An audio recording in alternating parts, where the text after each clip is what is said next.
All right, this one's going directly out to the veterans, and especially the veterans that are still supporting Donald Trump and still swearing for some reason that he supports veterans. You need to pay more attention because this week alone,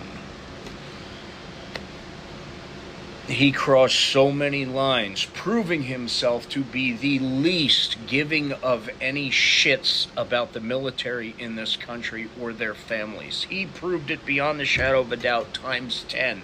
Just this week alone. You don't have to look too far back in the future to figure out that A, he's the most disrespectful person on earth when it comes to the military and when it comes to the heroes, especially our deceased, who gave the ultimate sacrifice for this country.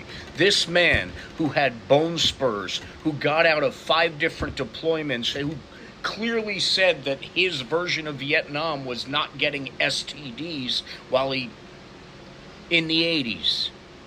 This is that man just this week literally desecrated the final resting place, the most holiest of sections, Section 60 of Arlington Cemetery.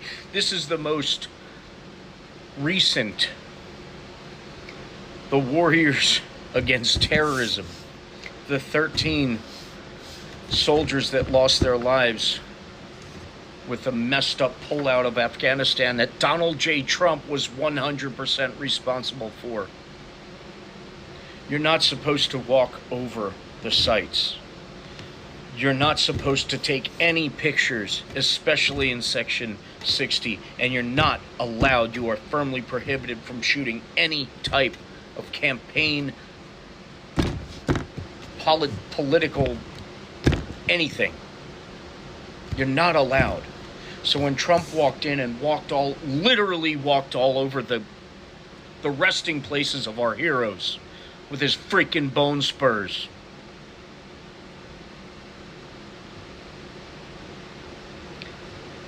the civil servants guarding the cemetery tried to stop them. And there was literally a physical altercation.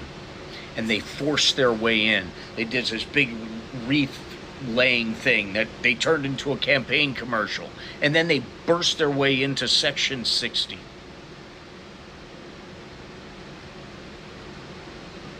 And he had this big layout.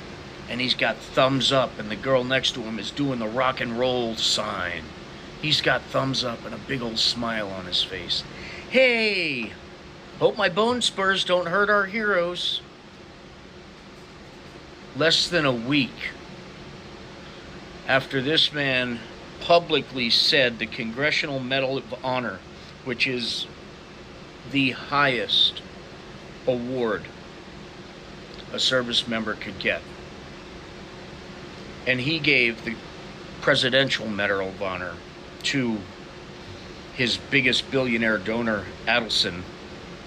His widow gave her that, and had to clarify how important it was and how much better the Presidential Medal of Honor is, giving it to such a beautiful woman, because it shows, and it's a much, much better medal because it's more beautiful, and the people who are getting them are healthy, they're beautiful, whereas the people who are getting the Congressional Medal of Honor aren't too attractive with all the bullet holes and stuff.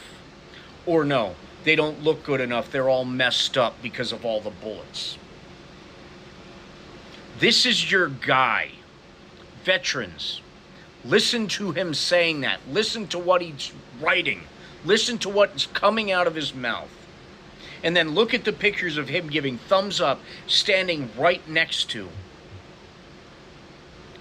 right above, walking over the grave sites of people that were unalive because of his decisions, because of him negotiating directly with the Taliban, not even inviting the Afghan government into the talks. Remember, he had those people down at Camp David? It was probably one of 2 times in his entire presidency that he used Camp David, because he was too busy golfing in his golf clubs, raking in $1.4 million every trip on taxpayer money. But that's besides the point. We're talking about how much he's shitting on the military. While he's doing all that, he took over $500 million from the veterans, directly from the veterans. It was allocated by the Congress for veterans benefits, more doctors in hospital, everything. He took $500 million. He and Steve Bannon decided how to spend it, building a wall that never got built. That was the veterans' money. That was $500 million for the veterans, all ready to go out. And they just said nope. And you know what's number one on his checklist of what he's going to do as president? The president has the right to reallocate government funds anywhere he sees fit.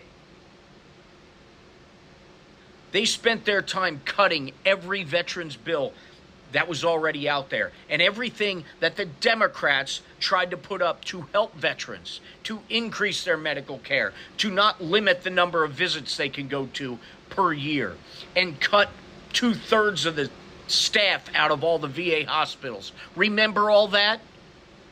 During COVID, couldn't get any help. You waited 2 months for an appointment. That was because of him. That was because of the Republicans.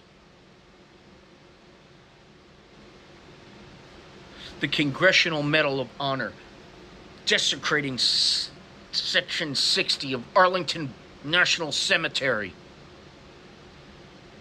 Literally walking over the resting places of people he was responsible putting in the ground. And you're going to defend him. And you're going to say you're America first. And you're going to say you're patriots. No, you were patriots. You were America first. Now you're Trump first. Get that through your head. You're losing your hero status.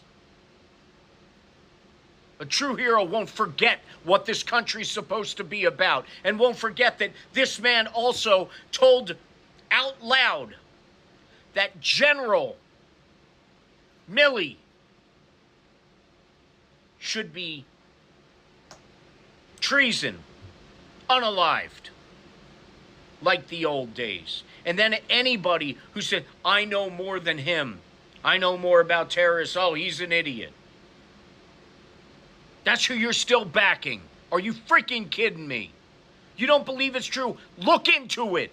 Stop being so damn ignorant. And stop using your heroic service in the past like it's your future, like it's your present. Because you're not representing that at all. Country before party. Have some respect for your fallen brothers and sisters. Have some respect for the generals that he is going out and calling for the unaliving of because they speak out against him. Speak out for every Democrat military personnel who has probably saved your ass in the past or in the future. And if you're still wearing that uniform with pride, God bless you and thank you. But bottom line, the people next to you who voted on the other side of the aisle, that you have your life in their hands every freaking day, especially on the front line, they'll all be fired if he becomes president. He said that too. How are you going to feel about it now? But you know what? From 18 to 24, mandatory service, unless you're a Democrat. That won't matter, though. So who the hell are you backing? The Bible salesman, the sneaker salesman, the cereal salesman for $25 a box? Who are you sticking up for?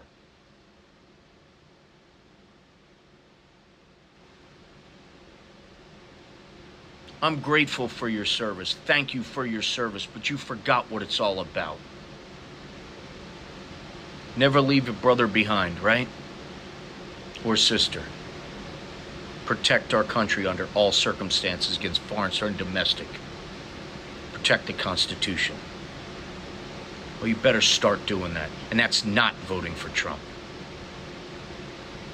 Stay diligent. Stay educated. Get educated.